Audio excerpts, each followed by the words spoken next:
देखिए क्लास 10 की एक्सरसाइज 7.2 का क्वेश्चन नंबर फर्स्ट है हमारे पास। क्वेश्चन में हमसे बोला गया है find the coordinates of the point which divides the join of -1,7 and 4,-3 in the ratio 2:3।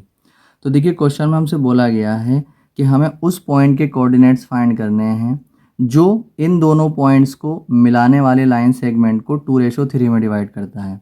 मान लीजिए ये वाला जो पॉइंट है -1,7 वो ये है -1,7 और जो 4,-3 है वो यहाँ पर है 4,-3।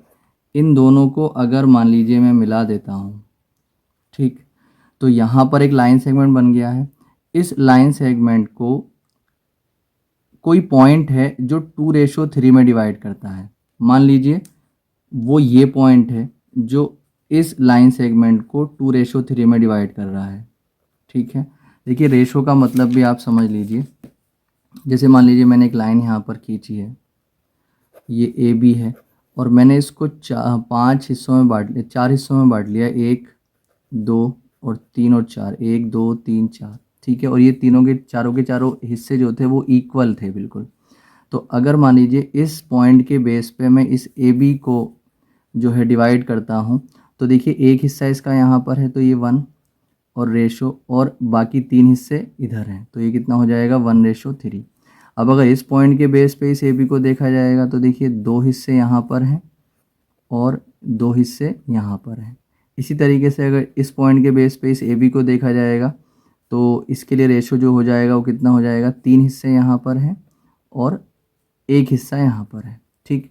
तो इस तरीके से रेशो बनता है। अब देखिए मैंने जो क्वेश्चन में लिख लिया था ये यहाँ पर लाइन सेगमेंट बना लिया, इसको मैं ए ले लेता हूँ, इसको मैं बी ले लेता हूँ। तो इन दोनों पॉइंट से जो लाइन सेगमेंट बन रहा है उस लाइन सेगमेंट को कोई एक पॉइंट है जो 2:3 में डिवाइड कर रहा है। मैंने मान लिया वो ये पॉइंट है, मैं इसको एम मान लेता हूँ। तो मुझे इस पॉइंट इस एम के कोऑर्डिनेट्स को यहाँ पर फाइंड करना है कि इसके कोऑर्डिनेट्स कितने होंगे। तो क्या कर लेंगे, सबसे पहले हम यहाँ पर x1 लिख लेंगे, x1 ये हो जाएगा, y1 ये हो जाएगा और x2 ये हो जाएगा और y2 ये हो जाएगा। और देखिए जब भी हमें रेशो दे रखा हो तो पहले रेशो को m1 और दूसरे रेशो को हम m2 मान लेते हैं। और जब भी हमें किसी रेशो का जिक्र क्वेश्चन में आ रहा हो कि कोई लाइन किसी लाइन सेगमेंट को कोई पॉइंट किसी रेशो में डिवाइड कर रहा है तो वहाँ पर उस पॉइंट के कोऑर्डिनेट्स हम सेक्शन फार्मूला से निकालते हैं। अब सेक्शन फार्मूला क्या होता है, हमें इस पॉइंट के कोऑर्डिनेट्स निकालने हैं तो हम यहाँ पर फार्मूला लगाएंगे द कोऑर्डिनेट्स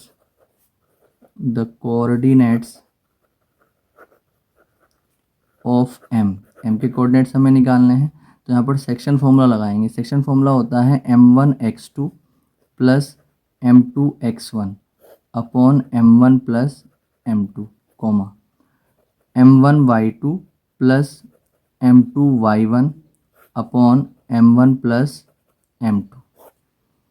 अब m1 की अगर हम बात करते हैं तो कितना है 2 है, मल्टीप्लाई x2 कितना है हमारे पास 4, बस वैल्यू रख देंगे, प्लस m2 कितना था 3 और मल्टीप्लाई x1 कितना था हमारे पास -1 और अपॉन में m1 कितना है 2 और m2 कितना है 3, तो 2 + 3 कोमा m1 कितना है 2 मल्टीप्लाई y2 कितना है -3 प्लस m2 कितना है 3 और y1 हमारे पास कितना है 7 और अपॉन में m1 कितना है 2 और m2 कितना है 3, ठीक है।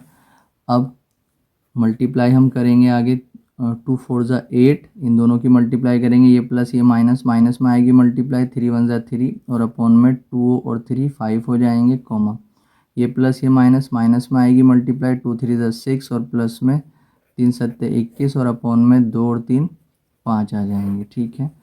अब 8 में से 3 जाता है तो 5 बचता है, 5/5 कोमा 21 माइनस 6 यानी कि 15 और बटे में 5, 5 तिया 15, 5 इकन 5। यहाँ पर हमने देखा कि ये कितने आ गए 1,3। तो ये जो m के जो कोऑर्डिनेट्स आ चुके हैं वो कितने आ चुके हैं 1,3। तो इस पॉइंट के कोऑर्डिनेट्स हमारे पास आ चुके हैं जो पॉइंट इन दोनों पॉइंट से बनने वाले लाइन सेगमेंट को 2:3 में डिवाइड कर रहा था, ठीक है। तो ये इसका आंसर आ जाएगा।